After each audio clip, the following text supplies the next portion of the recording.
answer. Okay, so thanks for agreeing to my social experiment. You're not in shot as you've asked. So I'm just going to ask a series of questions and just ask you to think a little bit about them and just give me your responses. As I said, it's around ethics and values. Okay. And first of all, the first question is, what do you think about discrimination? Is discrimination ever justified?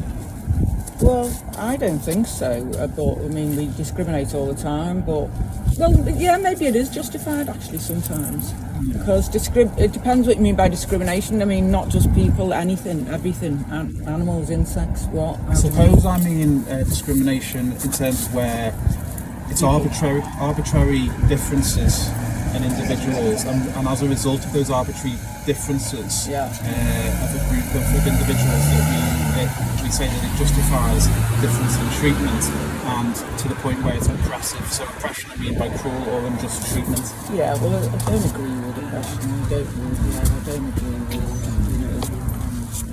I think everyone should have a fair chance, sort of thing. Yeah, so for example, would you say, oppression of women is unjustified? Definitely, black people, women, poor people, a lot, yeah. Okay. All right. So you've gone through a big list there.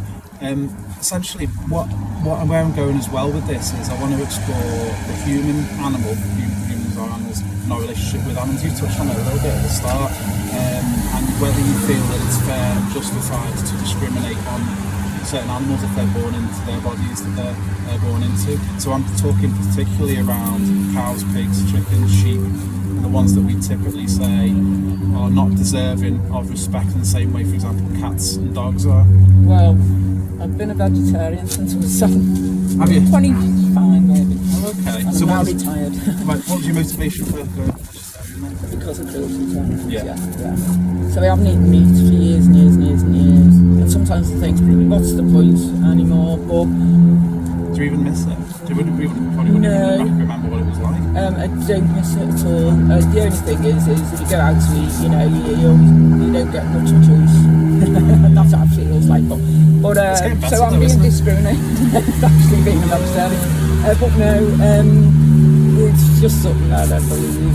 I think all living creatures, insects, everything, should have a chance. If we can avoid harming them, why would we harm them if we had a choice not to? Yeah. That's the angle I'm coming from. Yeah. I'm actually an animal rights activist. Oh, right. So I would be advocating for a vegan lifestyle. Do you know what I've been vegan, did go in vegan once, but I kind of found it a bit difficult, so I went back to that, just being a vegetarian, not eating fish, but ideally vegan.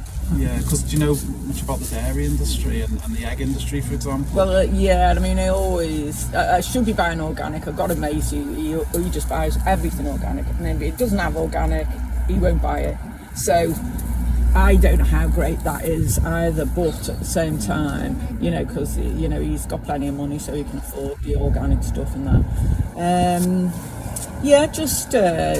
Mine is about the way animals are killed, the cruelty, and then the way the cat and pigs are counted. It's disgusting, isn't it? It's really I mean, I don't know how people can't see like that being a load of people, like the Jews or something in times gone by and so on. You know what I mean? See the parallels of like how we treat other individuals. Living creatures, they feel pain, they feel joy. Totally agree with you, but I think it's kind of a a state of inertia, isn't it, in society? It's following the crowd. It's that old sort of saying of safety in numbers. So people think, well, everyone else is doing it, it must be okay. Yeah, I think it's very much that. Yeah, and I think people are very think it's you're going to be deficient in this, that, and the other, and you don't eat meat, and it's been a long time for me, and I'm rarely ill. I'm starting to feel little weird things going now because I'm getting older and that. Like, I seem to have lost my appetite completely. I used to be quite a chubby person, skinny little thing now, and I hate it. I'd rather be chubby. I've always preferred the look of, and that's another thing. I prefer the look of chubbier people than skinnier people. Okay, yeah. Whereas everyone, got to be lovely and slim, and I'm like, I don't want to be fat. Oh, okay. All right. Well, it's whatever you do, isn't it? Is it? Whatever your preference is, that's fine. Yeah. So I suppose for me, you talk about the organic with farming. At the end of the day, they still do the same egregiously poor practices to cows, that they, whether it's organic or not.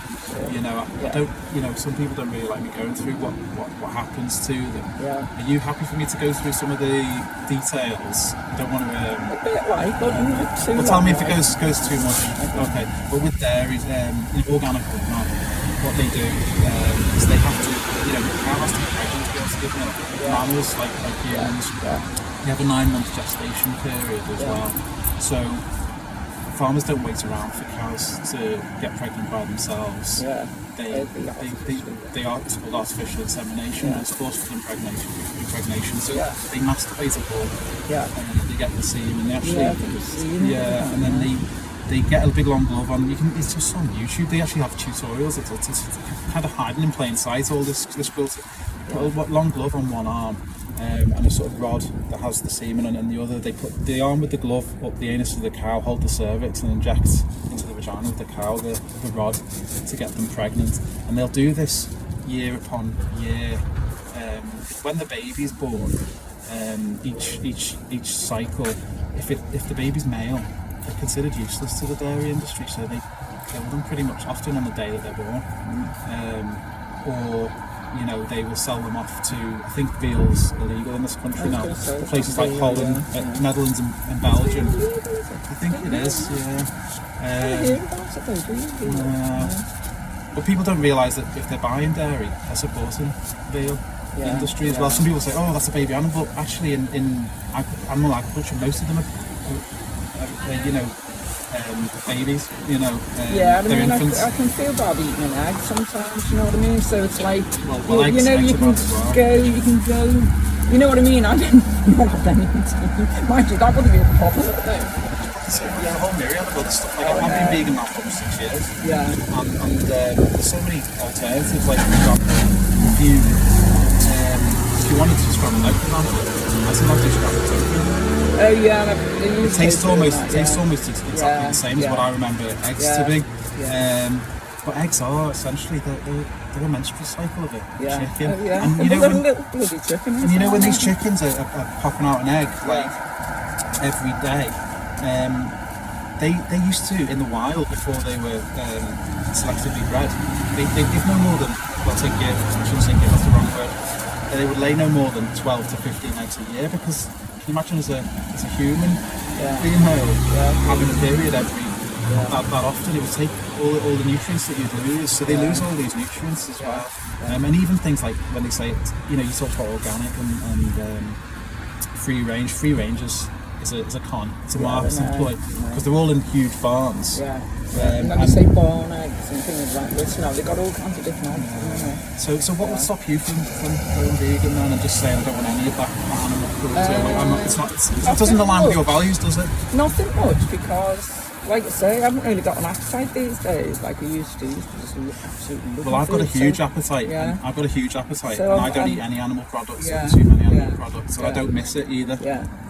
If I was to give you some resources, for example, recipes around vegan recipes, would that be helpful? Just on a little card? I've probably got loads of vegan cookbooks. I've got loads of cookbooks and that. Well, you could do if you know, why not? All right. I really appreciate it. It's really nice to meet someone who really sort of respects the rights of other individuals, not just humans. Because for me, it's a clear sort of blind spot that we're saying, oh yeah, I respect others, but animals, they're just animals, but we're animals as well. They feel as well. They feel the same, you know, sex and everything. You know, I have to well, you wouldn't you know, if I don't want them, like, you can avoid you it. know, it's different if they're attacking you. You can't defend yourself, isn't it? Mosquitoes are if a it's bit a of a bugger. I'm mosquito, sorry, but I do kill them. You can't just let them just bite you, doggy can you? dog. That's different, isn't it? It's like if you were in the wild and I don't think you'd have much of a chance. This isn't the great analogy, but if a lion was attacking you, you'd try and defend yourself, wouldn't you? You wouldn't just go, oh, go on, roll over. You know, so but it's different with these pigs, chickens, cows, sheep. They wouldn't hurt anyone. When have they ever hurt anyone? No need, you know what I mean? So it's a bit of a DIY card. But that's my YouTube channel if you want to watch it back. Okay. It sometimes takes me a week or two to put it on. I don't really edit it much. Okay. I just put a title on and stuff. So don't worry about all the content. Probably never do another one of these ever again. We'll check it and you'll see that it's all consistent with what we talked about.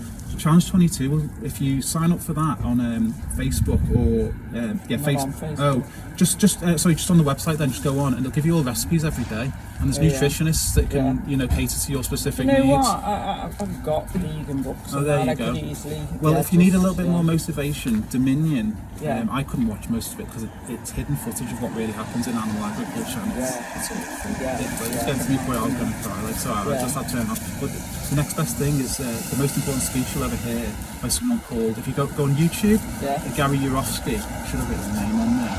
And he talks through really eloquently what goes on.